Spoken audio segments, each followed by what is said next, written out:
Chapter 31. The possibility of a finite and yet unbounded universe. But speculations on the structure of the universe also move in quite another direction. The development of non-Euclidean geometry led to the recognition of the fact that we can cast doubt on the infiniteness of our space without coming into conflict with the laws of thought or with experience. Riemann and Helmholtz. These questions have already been treated in detail and with unsurpassable lucidity by Helmholtz and Poincaré, whereas I can only touch on them briefly here. In the first place, we imagine an existence in two-dimensional space. Flat beings with flat implements, and in particular flat, rigid measuring rods, are free to move in a plane. For them, nothing exists outside of this plane. That which they observe to happen to themselves and to their flat things is the all-inclusive reality of their plane. In particular, the constructions of plain Euclidean geometry can be carried out by means of the rods, e.g., the lattice construction considered in section 24. In contrast to ours, the universe of these beings is two-dimensional, but, like ours, it extends to infinity. In their universe, there is room for an infinite number of identical squares made up of rods, i.e., its volume surface is infinite. If these beings say their universe is plane, there is sense in the statement because they mean that they can perform the constructions of plain Euclidean geometry with their rods. In this connection, the individual rods always represent the same distance independently of their position. Let us consider now a second two-dimensional existence, but this time on a spherical surface instead of on a plane. The flat beings, with their measuring rods and other objects, fit exactly on this surface, and they are unable to leave it. Their whole universe of observation extends exclusively over the surface of the sphere. Are these beings able to regard the geometry of their universe as being plane geometry and their rods withal as the realization of distance? They cannot do this, for if they attempt to realize a straight line, they will obtain a curve, which we, three-dimensional beings, designate as a great circle, i.e., a self-contained line of definite finite length, which can be measured up by means of a measuring rod. Similarly, this universe has a finite area that can be compared with the area of a square constructed with rods. The great charm resulting from this consideration lies in the recognition of the fact that the universe of these beings is finite and yet has no limits. But the spherical surface beings do not need to go on a world tour in order to perceive that they are not living in an Euclidean universe. They can convince themselves of this on every part of their world, provided they do not use too small a piece of it. Starting from a point, they draw straight lines, arcs of circles as judged in three-dimensional space, of equal length in all directions. They will call the line joining the free ends of these lines a circle.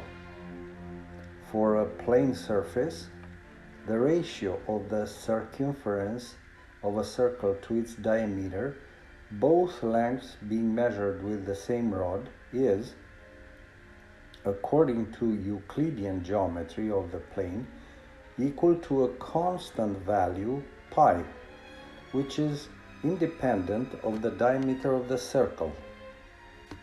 On their spherical surface, our flat beings would find for this ratio the value pi multiplied by sinus of r lowercase over r uppercase, all divided by r lowercase over r uppercase, i.e. a smaller value than pi, the difference being the more considerable, the greater is the radius of the circle in comparison with the radius r of the world sphere.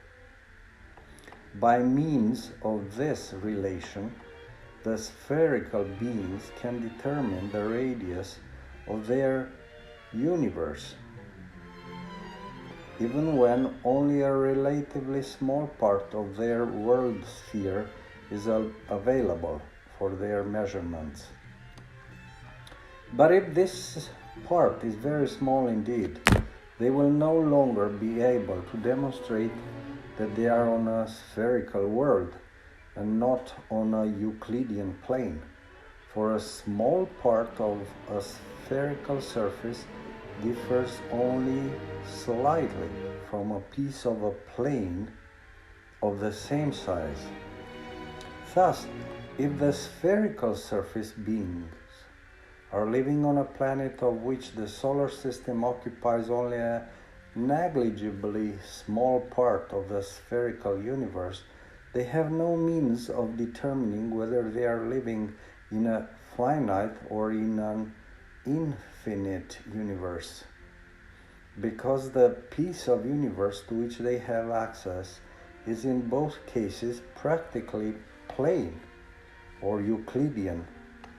It follows directly from this discussion that for our sphere beings, the circumference of a circle first increases with the radius until the circumference of the universe is reached, and that it thenceforward gradually decreases to zero for still further increasing values of the radius. During this process, the area of the circle continues to increase more and more until finally it becomes equal to the total area of the whole world sphere. Perhaps the reader will wonder why we have placed our beings on a sphere rather than on another closed surface.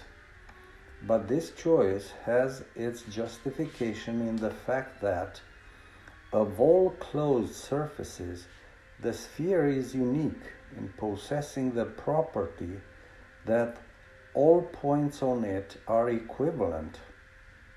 I admit that the ratio of the circumference c of a circle to its radius r depends on r, but for a given value of r, it is the same for all points of the world sphere. In other words, the world sphere is a surface of constant curvature. To this two-dimensional sphere universe, there is a three-dimensional analogy, namely the three-dimensional spherical space which was discovered by Riemann. Its points are likewise all equivalent. It possesses a finite volume which is determined by its radius, 2 pi squared r cubic. Is it possible to imagine a spherical space? To imagine a space means nothing else than that we imagine an epitome of our space experience, i.e., of experience that we can have in the movement of rigid bodies. In this sense, we can imagine a spherical space. Suppose we draw lines or stretch strings in all directions from a point and mark off from each of these the distance r with a measuring rod. All the free endpoints of these lengths lie on a spherical surface. We can specially measure up the area f of this surface by means of a square made up of measuring rods. If the universe is Euclidean, then f equals 4 pi r squared. If it is spherical, then f is always less than 4 pi r squared. With increasing values of r, f increases from 0 up to a maximum value, which is determined by the world radius. But for still further increasing values of r, the area gradually diminishes to 0. At first, the straight lines which radiate from the starting point diverge further and further from one another, but later they approach each other, and finally they run together again at a counterpoint to the starting point. Under such conditions, they have traversed the whole spherical space. It is easily seen that the three-dimensional spherical space is quite analogous to the two-dimensional spherical surface. It is finite, i.e., of finite volume, and has no bounds. It may be mentioned that there is yet another kind of curved space, elliptical space.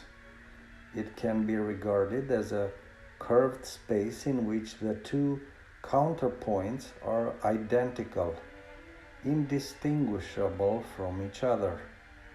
An elliptical universe can thus be considered to some extent as a curved universe possessing central symmetry. It follows from what has been said that closed spaces without limits are conceivable. From amongst these, the spherical space and the elliptical excel in its simplicity, since all points on it are equivalent. As a result of this discussion, a most interesting question arises for astronomers and physicists, and that is whether the universe in which we live is infinite, or whether it is finite in the manner of the spherical universe.